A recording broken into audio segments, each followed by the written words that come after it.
Well, Barbara John, this is not a story about the guilt or innocence of Orlando Nolasco. That hasn't been decided yet. This is about how a man accused of murder was caught and let go. We begin with a mother's anguish.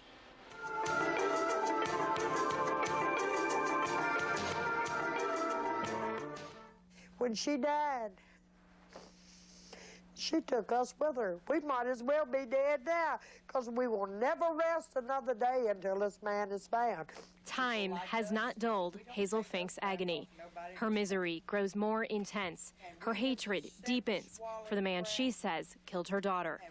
It would have been more humane for him to just shoot her.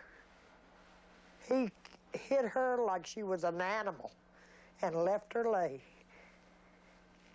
for us to scrape up the pieces. 32-year-old Charlotte Martinez died almost 2 weeks after she was hit by a car on May 30th, 1999. Martinez was struck with such force, the impact crushed the windshield, leaving behind dents and bloodstains. Police say the man who hit Martinez was her on and off again boyfriend of 3 years, 25-year-old Orlando Nolasco. It's like a bullet, only a big bullet. He killed my daughter, and he didn't even look back. Police say Martinez was hit just after she and Nolasco left a friend's house in southeast Roanoke. When officers arrived, Nolasco told them that he had hit her, then changed his story and said someone else did. Martinez spent almost 2 weeks in the hospital, clinging to life.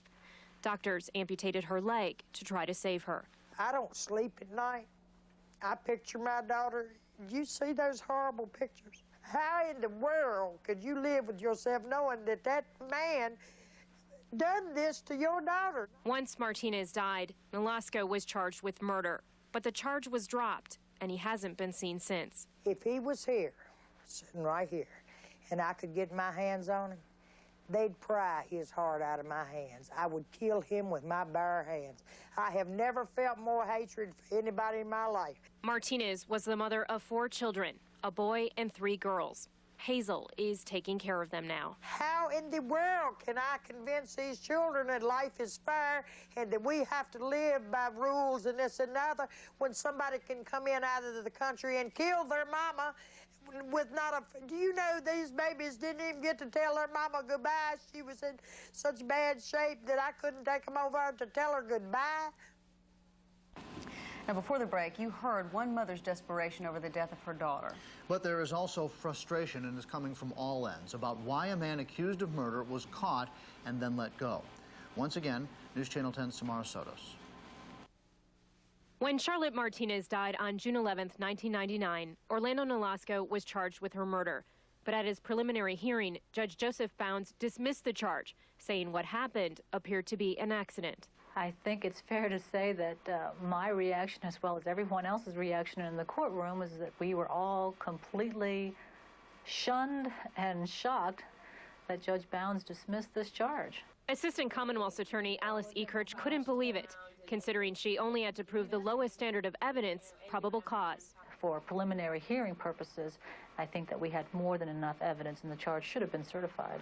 5 days later, detectives presented the same evidence before a grand jury, which reinstated the murder charge. But by that time, Nolasco had skipped town. Were you worried about him leaving town? Sure, we were worried about him leaving town. Was there anything that you did to make sure that he didn't? There wasn't a whole lot we could do. Detective Mike Metter is in charge of the Nolasco investigation. Was anyone keeping track of him in the days between the preliminary hearing and the grand jury? If you asked if was anybody tracking, keeping up with him, no. Some people might ask why you didn't. Well, we don't have the manpower to follow people like that. Metter says without an arrest warrant, it was nearly impossible and almost a violation of privacy to keep an eye on Nolasco. Do you feel like you've done the most you can on this with the resources you've had? Of course.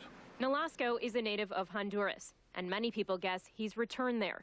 In fact, in the past few days, a relative of Nolasco told News Channel 10 that he believes he is in Honduras. If Orlando Nolasco is in Honduras, he's safe. State Department officials tell us there's no extradition treaty between the United States and Honduras.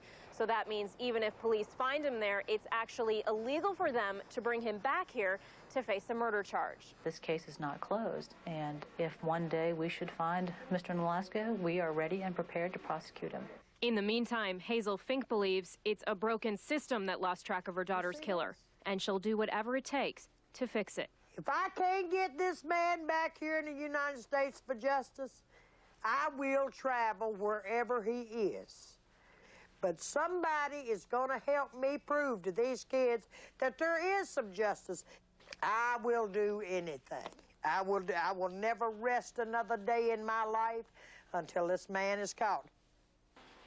The search for Orlando Nolasco goes nationwide in a couple of days. America's Most Wanted will feature the case on its program this weekend. We also want to add that phone calls we put into Judge Bounds to request an interview were not returned. As for Hazel Fink, she says all she can do for now is raise her daughter's children the best that she can. John, Barbara.